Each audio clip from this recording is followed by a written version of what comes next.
Agora convido para sua palestra o professor, doutor em Medicina Veterinária, Oliveiro Caetano. Oliveiro Caetano é professor doutor em Medicina Veterinária na área de Patologia Animal e responsável pelo setor de doença das aves da Universidade Federal de Minas Gerais. É também membro do Comitê de Sanidade Avícola de Minas Gerais. É pesquisador integrado em uma rede internacional que inclui especialistas do Brasil, Reino Unido, Dinamarca e Estados Unidos, dedicados a estudar diferentes aspectos da epidemiologia, patogenia e controle das salmoneloses aviárias. E com a palestra, estou fazendo tudo para evitar a influenza aviária na minha granja? Talvez não. Palestrante Oliveiro Caetano. Boa tarde, pessoal. É uma satisfação estar aqui com vocês hoje. Não conhecia a cidade de Marechal, né? A primeira vez, gostei muito da região. Então, nós vamos falar um pouquinho para vocês de influenza. Muita coisa que nós vamos falar, vocês já ouviram, né? Mas vamos bater um papo aí sobre essa doença. Então, esse vírus da influenza aviária, segundo a Organização Mundial de Saúde Animal, ele é causado por subtipos do vírus influenza do tipo A. Então, a gente tem subtipos H5 e H7. Tem vários tipos de influenza, mas o H5 e o H7, esses subtipos é que causam a influenza de alta patogenicidade, que é o que a gente tem medo de acontecer aqui nos nossos plantéis comerciais. Mas existem também outros tipos de influenza que não são tão preocupantes, causam um impacto bem menor, que são causados por vírus, que a gente chama aí de baixa patogenicidade. Causam sinais respiratórios brandos, né? Parecido com uma bronquite, às vezes uma micoplasmose, pode até confundir. Então, apesar da gente, dessa doença estar rondando as nossas granjas agora, ela já roda aí mundo afora há muito tempo, né? Então, tem relatos aí, os primeiros relatos que de estudiosos que descreveram doença em aves, datam de 1978, eles descreviam uma peste aviária, e hoje, pelas descrições, a gente acredita que esse vírus era o vírus da influenza aviária. E em 1955, que foi isolado o vírus da influenza aviária, causando então esse quadro parecido com a peste aviária antiga. Em 1959 para cá, essa doença ela espalhou em várias regiões do mundo, foi se espalhando, né? Então ela foi notificada em vários países. Perdão, estou apanhando aqui desse negócio. Eu acho que saiu a apresentação, não?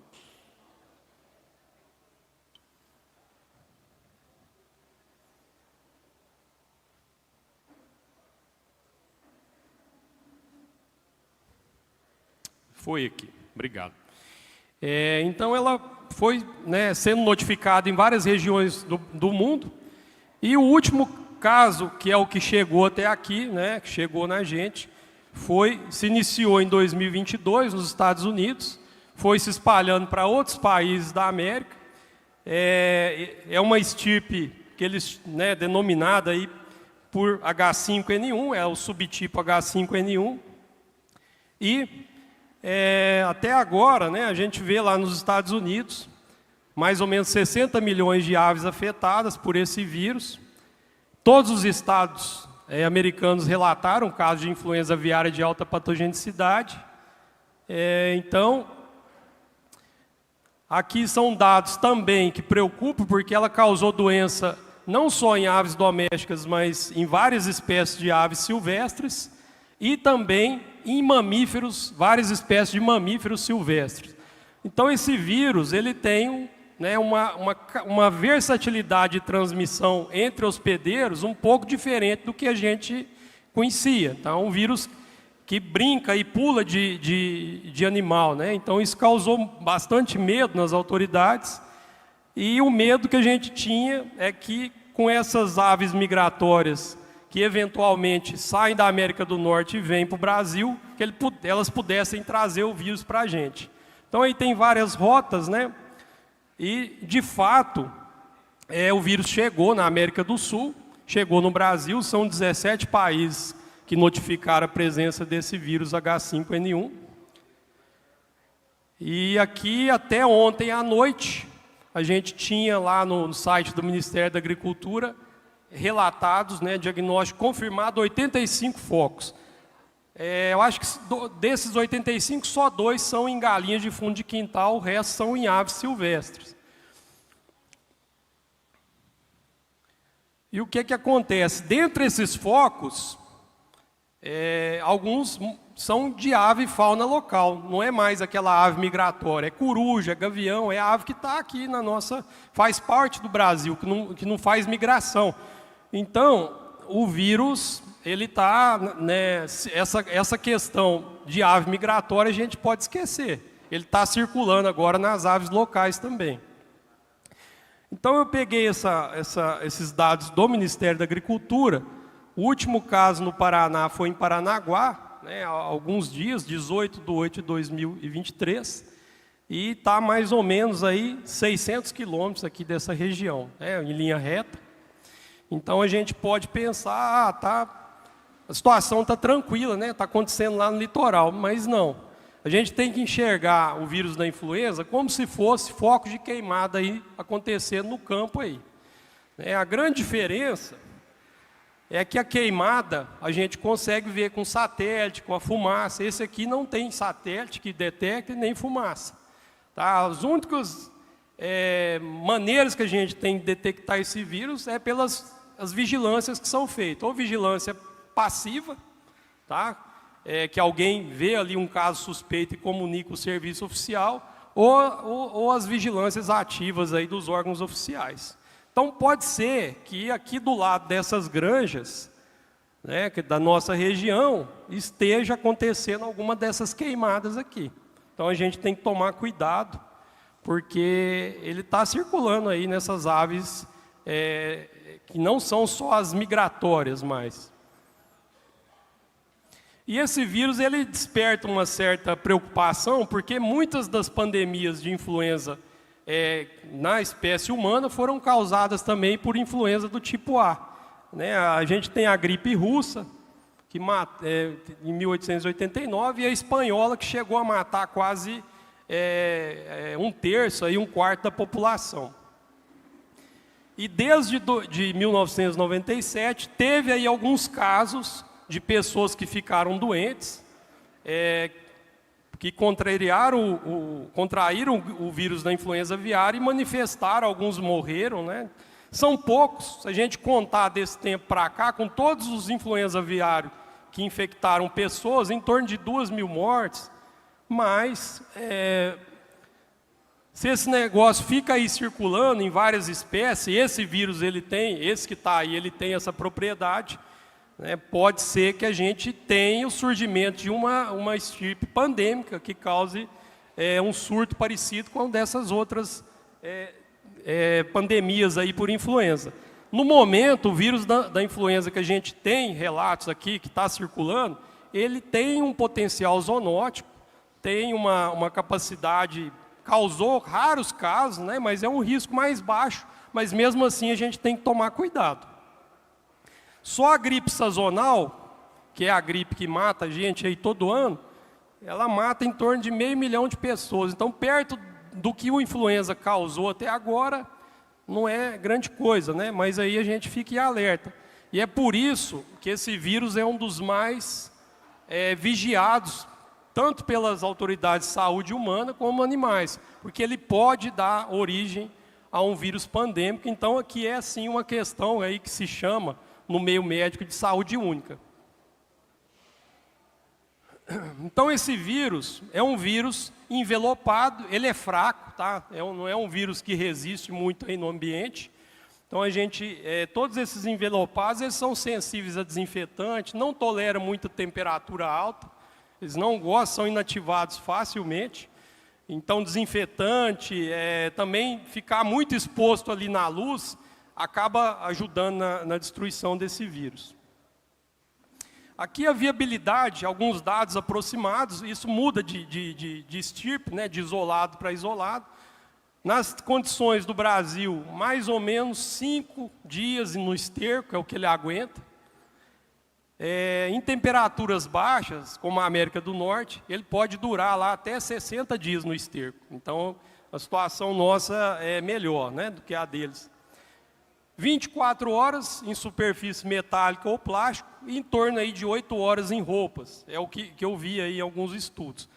Esse estudo aqui é um estudo interessante, que eles analisaram 2 estirpes, uma de alta, uma de baixa patogenicidade, né, e uma de alta patogenicidade na cama do aviário. Aquela de alta patogenicidade, na cama de uma passagem, uma cama nova, ele ficou 24 horas só viável. O de baixa patogenicidade segurou lá até mais ou menos 60 dias. E mesmo na cama reutilizada, ela até ele foi inativado com 12 horas, né? Ele aguentou até menos do que na cama nova. Aqui são alguns dados de cama de peru, que eu não vou comentar. E o que se mostrou também nesses estudos é que quando a adição de algum acidificante, um ácido orgânico nessa cama, a inviabilidade, o vírus é inviabilizado imediatamente, né? Ele é inativado imediatamente. Leira da compostagem, aqui da fermentação da cama. A 50 graus, ele aguenta em torno de 30 minutos. Tá? Então, tempo suficiente para neutralizar esse vírus. Então, a gente tem vários desses subtipos infectando as aves aí, e o ser humano. Os que mais preocupam a gente são os subtipos H5 e H7. Então, eles dão esse nome, né? Isso aqui é uma porção do vírus, um antígeno. O antígeno H é a hemaglutinina e o antígeno N é a neuraminidase. Para a infecção na ave ou no outro hospedeiro, é esse antígeno aqui que é determinante. O que se viu nessa estrutura desses vírus é que alguns padrões genéticos que têm H5 ou H7, né, esse vírus que tem o subtipo H5 ou H7, tem mais capacidade, mais facilidade de infectar a ave e causar doença. Então, vou falar só um pouquinho dessa doença. Então, ele infecta o trato respiratório da ave, ou às vezes o intestino também, se replica lá na célula, espalha e vai atingir órgãos e causar inflamação, necrose, levando a ave à morte. Tá? Então, quais os principais fatores que vão contribuir para a disseminação, transmissão desse vírus? Aves migratórias ou silvestres, né? A gente é a prova disso, chegou aqui com essas aves migratórias. Globalização do comércio internacional. Então, a pessoa ela transita de áreas que têm problemas com esse vírus e pode chegar aqui em poucas horas, e se ele visitar uma região onde está tendo um foco e entrar ou visitar a nossa granja, ele traz esse vírus para a nossa granja. Mercados, feiras livres, né, com diferentes espécies de animais, vão facilitar a troca, a circulação desses vírus também de forma intensa nesses locais, e favorecer o surgimento de uma estirpe de maior patogenicidade, ou até mesmo uma dessas aí que está aí circulando para as aves, ou até para o ser humano também. Aqui no Brasil, a gente tem poucos mercados de aves, de animais vivos, né? Tem alguns, às vezes, no Nordeste, mas na Ásia é muito comum. Lá tem mercados de animais, eu vou mostrar algumas fotos. Você tem porco, coelho, animal silvestre, mamífero silvestre no meio, galinha, pato, tudo misturado, e uma quantidade muito grande. Então, é por isso que esses locais eles são caldeirões para o surgimento desses vírus de alta patogenicidade. Esse vírus ele muta muito fácil. Então, ele pode, o material genético dele pode sofrer mutações espontâneas, quando ele está infectando o animal, né, no caso a ave, e ele ainda tem a propriedade de infectar animais que estão doentes com outros vírus e gerar ali, criar uma geração que mistura o material genético dos dois. Então, ele tem uma capacidade de mudança muito rápida, tá? Alguns hospedeiros trazem mais medo para a gente, que eles têm mais capacidade de desenvolver essa infecção e acabar ajudando nessa transmissão desse vírus ou na geração desses vírus mais agressivos. Então, um deles é o suíno e o outro é o peru. Eu não vou entrar em detalhes dessa propriedade, mas eles têm mais propensão a receber essas infecções. Então, lá na Ásia, é muito comum esse tipo de situação, né? Onde se concentra animais diferentes, em quantidades muito grandes, nesses mercados, né? E é algo que eles, com a pandemia da Covid-19, eles falaram que ia acabar, mas pelo jeito ainda tem vários desses mercados, isso é um risco muito grande. As vias de eliminação desse vírus: secreções respiratórias, fezes, né, as excrementas, carcaças desses animais que morrem, são as principais vias de eliminação. E uma coisa que a gente tem que lembrar, a água do entorno, né? Então, se você tem uma água de superfície, uma nascente que morreu ave, uma dessas aves silvestres, essa água pode estar contaminada com esse vírus. Então, as formas de transmissão são as formas simples, né, que a gente conhece aí, direta. Quando a sua ave, no seu aviário, de alguma forma, entra em contato com a ave suscetível, isso é muito pouco provável de acontecer. Então, porque essas aves, elas têm, né, hoje, quase a maioria dos aviários, eles são protegidos, tem um distanciamento ali dos animais silvestres, né? Então, o contato direto é menos provável, mas a forma indireta pode acontecer. Então, como forma indireta, a gente tem água, ração contaminada, os fomites, pessoas, visitantes, que trazem esse vírus na roupa, nos calçados, equipamentos que vão ser usados no interior do galpão, pode levar esse vírus. Pragas, né, os insetos, muita mosca, roedor. Ele pode visitar uma região, uma próxima à granja, onde morreu algum animal com esse problema, entrar na granja e acabar levando esse vírus. Então, carcaça contaminada, são situações que poderiam favorecer a introdução desse vírus, né, o contato indireto com esse vírus, e acabar levando para dentro do aviário. Esses vírus, eles, como eu falei, eles têm uma patogenicidade, eles têm uma capacidade de causar doença muito variada. Então, alguns são mais agressivos, outros mais não causam sinais nenhum, tá? Então, aqueles de baixa patogenicidade causam um sinal muito parecido com a bronquite infecciosa, por exemplo. Às vezes, nem causam nada nas aves silvestres. Pode acontecer de provocar um sinal respiratório brando, né, uma secreção, perda de peso, mas essa doença pode também, em situações com co-infecções, com outros problemas respiratórios, causar também sinais mais graves e até mortalidade.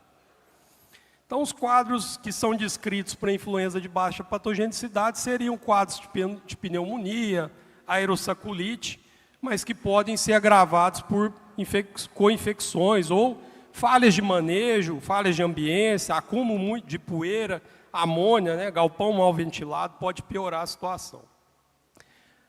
O que se mais descreve de alteração são alterações renais, aumento do aparelho renal, acúmulo de ácido úrico, petequias, às vezes hemorragias no coração, nesses vírus de baixa patogenicidade.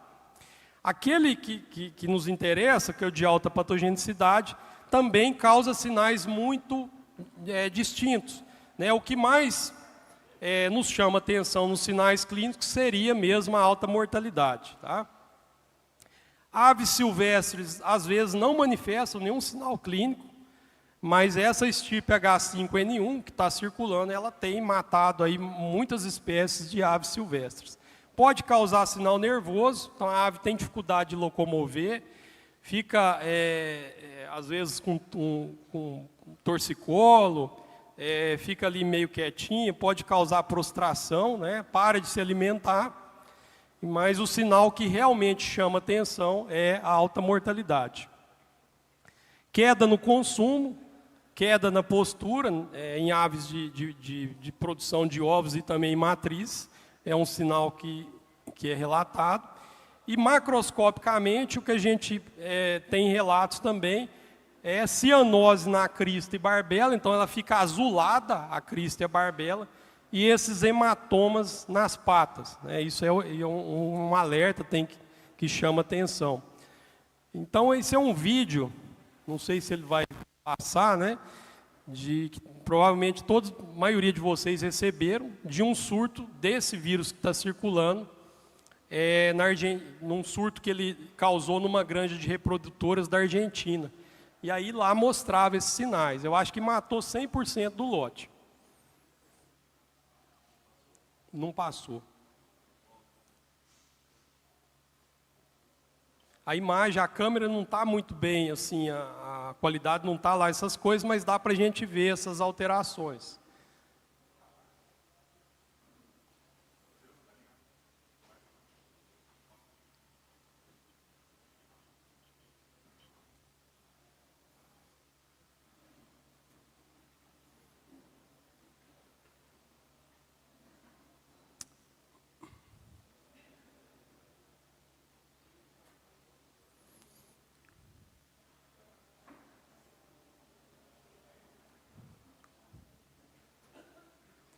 Pode voltar, se não der, não tem problema.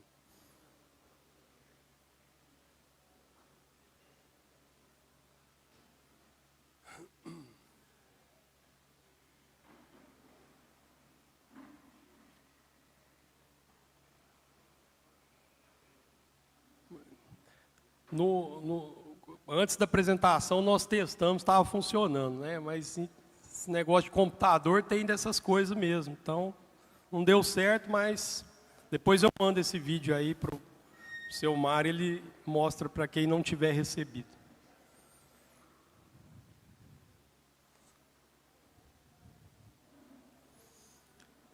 Chama atenção também nesses casos, lesões que a gente vê nas aves com muita hemorragia, hemorragia nos pulmões, hemorragias em várias vísceras, o coração, proventrículo com hemorragia, o intestino da ave, muitas vezes hemorrágico, traqueia, pode estar hemorrágica também, né? O conjuntiva aqui ocular, bastante hemorrágica, proventrículo, o intestino também com muita hemorragia, nesses quadros agudos, às vezes o baço aumentado também, né?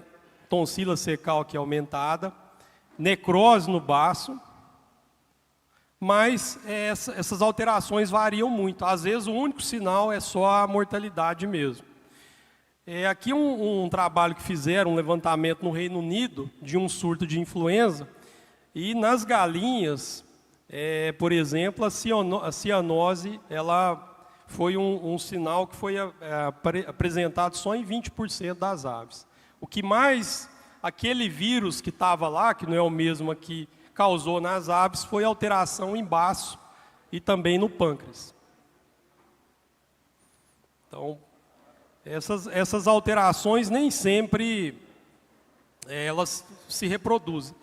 Então, uma ou outra desses sinais, mais mortalidade, serve de alerta aí como um caso suspeito. O diagnóstico da influenza, ele tem que ser feito pelo órgão oficial, pelo Ministério da Agricultura, e cabe a nós, né, fazer a notificação de uma suspeita. Então, existe um material que tem, né, disponível no Ministério da Agricultura, os órgãos de defesa também mandaram para os RTs das granjas e algumas das cartilhas também para produtor, falando de alguns sinais que a gente tem que ter alerta para a influenza. Então, o que seria uma suspeita notificável? Mortalidade igual ou superior a 10% em 72 horas, mortalidade súbita em populações próximas à granja, né? Aves silvestres, aves de subsistência, isso tem que ser notificado. Comportamento anormal em populações de aves silvestres. Às vezes a gente vê aí alguns animais com dificuldade de locomover, de voar, andando, às vezes em alguma praça, né, com um comportamento atípico, é um motivo para fazer essa notificação. E aqui os resultados, né, aqui de queda na postura, em torno aí de 10%. Ovos mal formados são critérios que eles usam lá para notificação. Resultado positivo em teste sorológico, mas aí ou PCR para qualquer tipo de ave, tem que ser notificado. Quando esse caso suspeito deixa de ser suspeito e passa a ser provável, aí isso quem faz, né, a gente vai só até aqui, só na suspeita. O caso provável é aquele quando o fiscal do órgão oficial chega lá para analisar aquela suspeita e ele encontra indícios que levam a perceber que o caso deixa de ser suspeito e realmente é um caso que provavelmente é influenza aviária. Então, aumento na taxa de mortalidade, naquele de 10% em 72 horas, ou mais que isso, sem ocorrência de um agravo não infeccioso. Porque, às vezes, essa mortalidade é porque acabou a energia ou aconteceu algum problema ali no aviário que levou essas aves à morte. Não, nem sempre essa mortalidade ela é infecciosa. Quando não tem uma causa aparente, uma falha de manejo, provavelmente é algo infeccioso.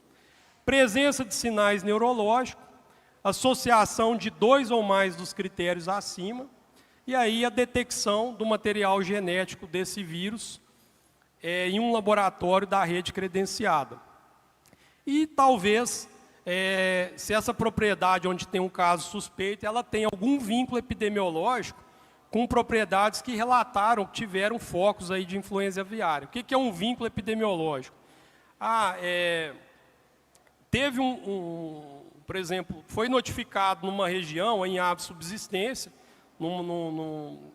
numa propriedade aonde o meu granjeiro tem lá uma pessoa da família dele que mora lá e ele visitou essa propriedade um dia antes, né? E ele voltou para a granja e aqui começou a morrer também. Então, nesse caso, esse vínculo epidemiológico ele é suficiente para também tratar esse caso como um caso provável. E aí, todos os casos prováveis, eles passam a ser investigados pelo Ministério da Agricultura na tentativa de detectar, isolar ou detectar material genético desse vírus e fazer a caracterização desse vírus, para saber se ele é de alta ou baixa patogenicidade, seguindo aí os critérios internacionais. Lá em Minas, nós tivemos um caso que foi confirmado em aves silvestres, que quando fez a caracterização do vírus, lá no Lanagro, ele era de baixa patogenicidade. Então, eles que vão fazer todas essas análises para confirmar e falar que tipo de vírus que está causando a doença ali, se é mesmo influenza e se é de alta ou baixa patogenicidade. Tem doença que confunde a gente, né? Então, a gente tem que pensar, por exemplo, no caso desses, quais doenças poderiam causar sinais parecidos. Botulismo pode acontecer, tá? Em granjas, galpão, com bom manejo de cama, isso é muito difícil, não tendo vazamento, mas em fundo de quintal é a doença que mais mata galinha, é botulismo. Doença de Newcastle, os sinais são muito parecidos com influenza, aí o diferencial, realmente, quem vai fazer, no caso, é o Lanagro, né?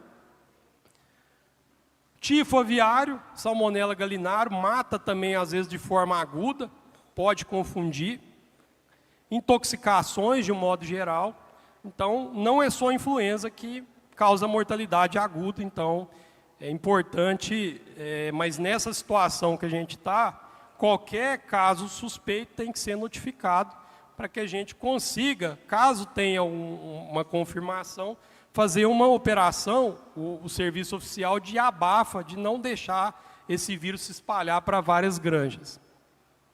Quais os impactos da ocorrência da influenza na avicultura industrial, né? São até difíceis de prever, né?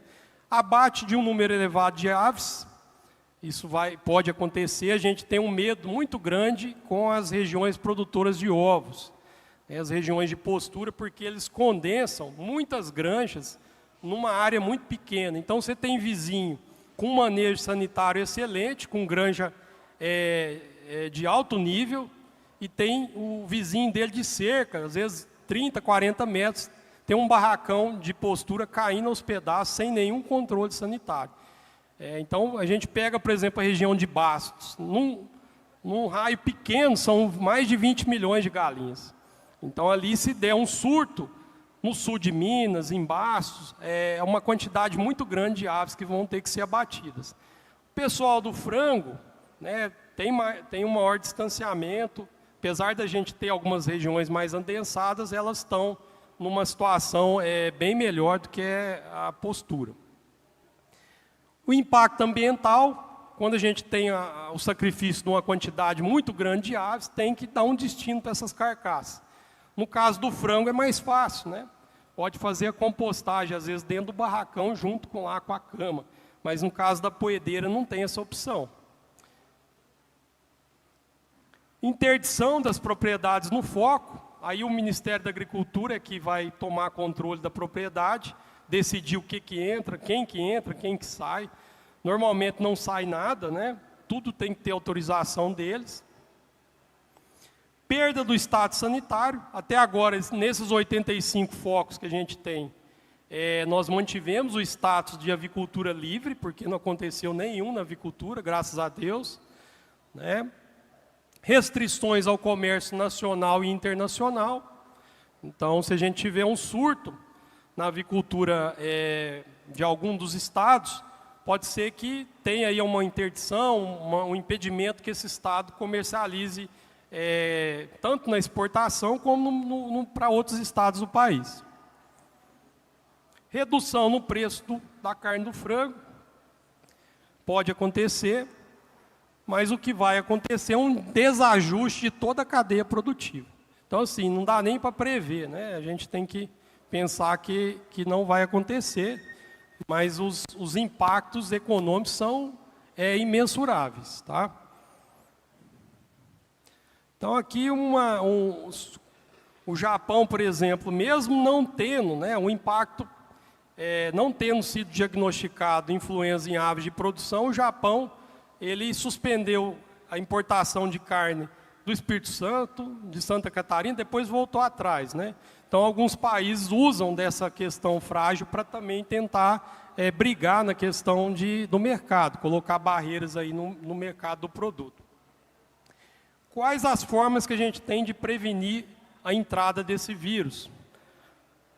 Evitar o contato direto ou indireto desse vírus com as aves lá no nosso aviário, tá? Então, são essas medidas que eu vou listar de biosseguridade, vocês estão careca de ouvir, né? Palestra de biosseguridade. É botar em prática o que já vem sendo falado aí há muito tempo, né? É um vírus que não é nada demais em termos de resistência, né, ao ambiente, não é um vírus de gumboro, então ele é fácil de inativar ele, né? Então, a gente tem isso a favor. Então, tudo que se tem falado, né? Restringir a entrada de pessoas e veículos, não receber visitantes, né? Colocar um arco de desinfecção que realmente funcione, que tenha ali um desinfetante que realmente seja efetivo, tá? Exigir banho e fornecer roupa para quem for receber visitante. E aquelas granjas que têm trabalhadores que não moram na granja ou que eventualmente vai visitar um vizinho ou um parente no fim de semana, quando ele entrar, voltar para a granja, fazer ele, né, trocar de roupa, ou dar uma roupa para ele, fazer ele tomar banho, porque ele pode trazer esse vírus, visitando aí um parente, ele pode, sem querer, trazer esse vírus para a granja. Lavar a mão toda vez que vai entrar no aviário, isso é um hábito também importante, na prevenção, né, desses vírus e de outras doenças, essas medidas, né. Em matrizeiro é comum essa questão do banho, mas em frango quase nenhuma granja se preocupa com essa questão da vestimenta. Colocar um pé dilúvio que realmente funcione. É muito comum a gente fazer, às vezes, algumas visitas, né? Quando a gente chega no aviário, o propé, a gente ganha um saquinho, aí quando termina a visita, ele está todo rasgado, né? Se tiver alguma coisa na botina ali, entrou para dentro e vai transmitir a doença para o lote, tá? Então, pé dilúvio com muita sujeira, né? Aí desinfetante nenhum funciona aqui. Fazer a desinfecção de qualquer fômite, equipamento que fosse introduzido dentro do aviário. Então, é importante, né? Sempre, às vezes ficou de fora, não tem um barracão, um local certo para proteger, e ali pode ter tido contato recente com alguma ave doente, então a gente não pode dar bobeira nessa hora. Isso aqui, ó, no entorno de galpão, manter o galpão, o entorno limpo, né, sem entulho. Isso aqui é casa de roedor, né? Então, se a gente mantém tocas, a gente está ajudando a perpetuação dessas pragas aí que pode ajudar a introduzir esse vírus no plantel. E muito cuidado com água. Aqui, eu acho que, né, a região não tem problema com água de boa qualidade, mas algumas regiões que sofrem, às vezes, com estiagem, faz captação de água superficial, tem, né, às vezes, no momento de desespero, bombeia essa água de uma lagoa, e isso é um risco muito grande na introdução desse vírus, tá? Então, são situações que eu acho que a gente quase não vê mais, né? Uma caixa destampada, aqui pode passar uma ave aqui, defecar ou morrer aí dentro, e aí o vírus entra no aviário. Então, manter a água clorada, o mínimo de 3 ppm e tentar ao máximo, né, fazer um esforço aí para nunca usar água superficial, águas de lagoa, de açude, porque ela pode estar contaminada. Lá eu morei um tempo no Nordeste, e lá era muito comum essa estiagem de água. Tem criador de frango, empresa integradora até grande lá, que o integrado muitas vezes tem que comprar água de caminhão-pipa, porque não tem de onde tirar. Então é um risco muito grande lá, né? Aqui, não sei como que está a situação do Rio Grande do Sul, né? O estado vizinho, que, de certa forma, a gente ouve falar que tem tido muito problema com estiagem também, né? Então, no momento de desespero, a pessoa acaba recorrendo aí a uma água que não é de boa qualidade, e isso é um risco. Manter boas práticas de fabricação na fábrica de ração. Então, pode ter alguma praga, alguma ave que não é ave migratória, ave silvestre, que leve, de repente, esse vírus no ingrediente da ração ou na ração acabada. Manter os silos íntegros, sem vazamento de ração, para não atrair aves para o entorno do aviário, né? Em termos de ambiência, de sombreamento, né, para cortar vento, é muito comum o pessoal plantar árvore, às vezes, em torno do galpão, e plantar árvore frutífera. Isso tem que ser evitado. Por quê? Muita ave silvestre vem aqui para alimentar dessas frutas. Então, elas ficam muito próximas ao aviário e pode ali ajudar na transmissão do vírus. Então, evitar o plantio dessas árvores frutíferas próximo, né, ao núcleo do aviário. Então, o ideal é a gente ter barracões, núcleos sem atrativos. Olha aqui, pedrisco, silo bem fechado. Aqui não tem nada de legal para ave animal, ave silvestre, entrar nesse núcleo, né? Não vai achar nada ali de atrativo. E o momento é de não baixar a guarda. Então, nós temos que colocar em prática tudo que vocês já ouviram em várias palestras sobre influenza. Não tem nada de diferente, tá? Colocar em prática aquelas medidas básicas de biosseguridade. E provavelmente manter o otimismo.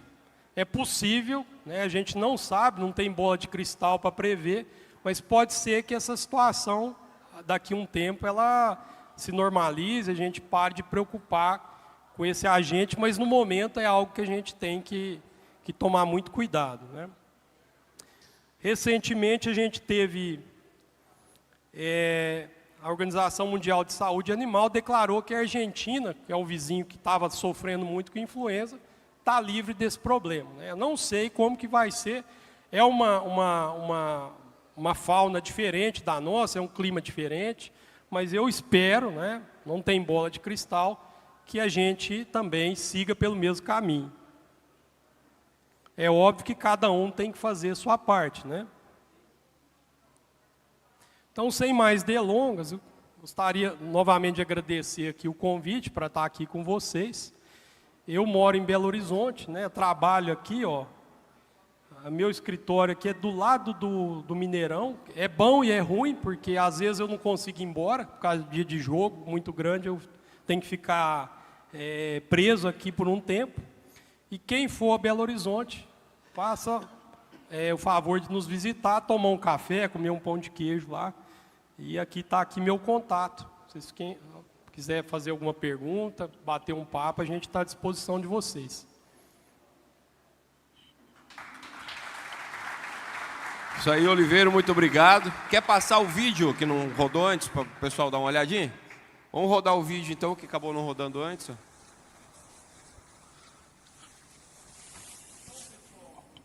A gente vê assim, aqueles hematomas em perna, isso é um lote de matriz, tá? Então, apareceu em várias aves, com essa estirpe que está circulando aí. Cianose, então a ave com a cara roxa, crista e barbela. E assim, sobraram muito poucas aves aqui desse matrizeiro, deve ter morrido aí uns 90% ou mais, né? Então, essa estirpe, esse isolado que está circulando, ele é muito, muito agressivo. Tá? Então, só para mostrar mesmo esses sinais aí, caso alguém veja, não na granja em si, mas às vezes em algum vizinho aí que cria galinha, algum parente, aí tem que fazer essa comunicação da suspeita para fazer a investigação, o serviço oficial fazer a investigação.